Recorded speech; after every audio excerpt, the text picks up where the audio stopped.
જય શ્રી કૃષ્ણ મિત્રો, આજના વિડીયોમાં આપણે સાંભળીશું કેવડા ત્રીજ વ્રતની વ્રત કથા।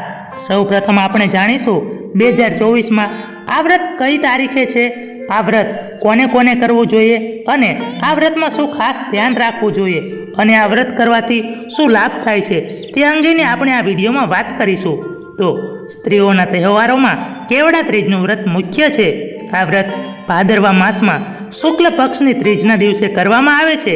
તે દિવસે ત્રીજ હસ્તિક નક્ષત્ર યુગ હોય છે। તે દિવસે વ્રત કરવાથી બધા જ ફળોની પ્રાપ્તિ થાય છે। આ વ્રત સ્ત્રીઓને સૌભાગ્ય આપવા અને તેમના સૌભાગ્યની રક્ષા કરનારું છે।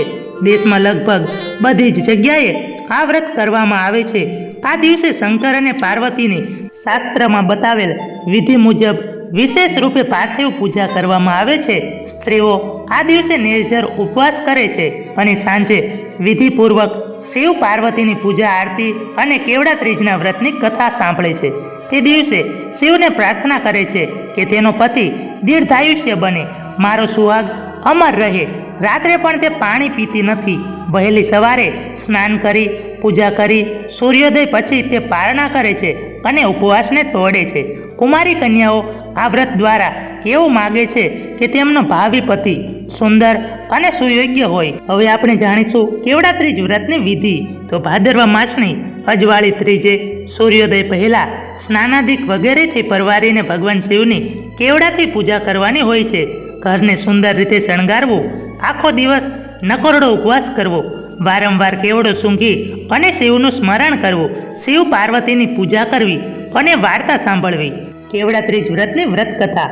એક વખતે ભગવાન શિવ અને પાર્વતી વાતો કરી રહ્યા હતા। ત્યારે વાતમાં પાર્વતીએ પૂછ્યું, હે ભોળાનાથ, દક્ષ પ્રજાપતિના યજ્ઞમાં મારા દેહની આહુતિ આપ્યા પછી જ્યારે મેં ફરીથી અવતાર ધારણ કર્યો ત્યારે તમને પામવા માટે મેં કયું વ્રત કર્યું હશે, તમને જાણ છે?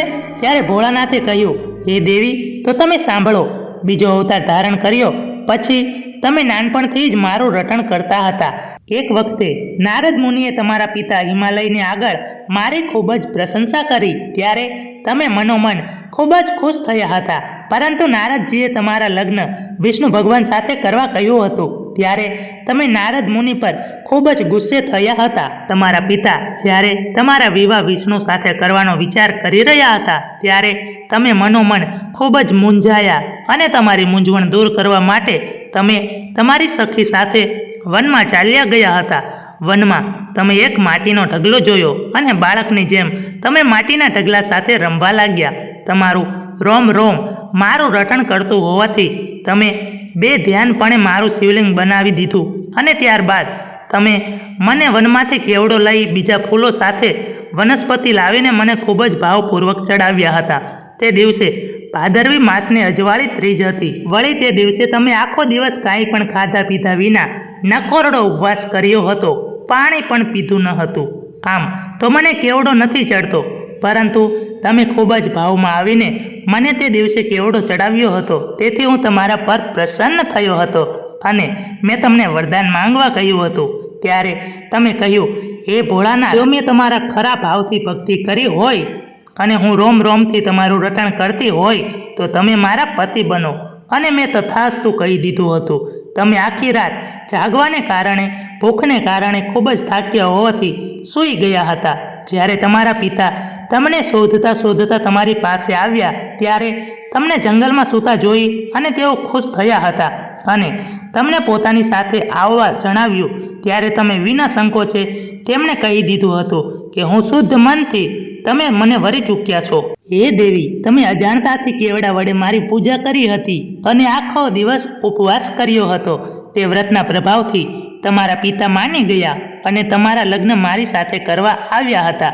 હે દેવી, આમ તો મારી બીજા બિલીપત્રથી પૂજા પણ થાય છે, પરંતુ તે દિવસે તમે મને કેવડો ચડાવ્યો ત્યારથી કેવડો મને પ્રિય લાગે છે। ભાદરવી માસની અજવાળી ત્રીજે જે કોઈ ભૂખ્યા પેટે પ્રસન્ન ચિત્તથી કેવડા વડે મારી પૂજા કરશે તેના બધા જ મનોરથ હું પૂર્ણ કરીશ। જય ભોળાનાથ। મિત્રો, વિડીયો પસંદ આવ્યો હોય તો વિડીયોને લાઇક કરી અને ચેનલને સબસ્ક્રાઇબ કરવાનું ભૂલશો નહીં।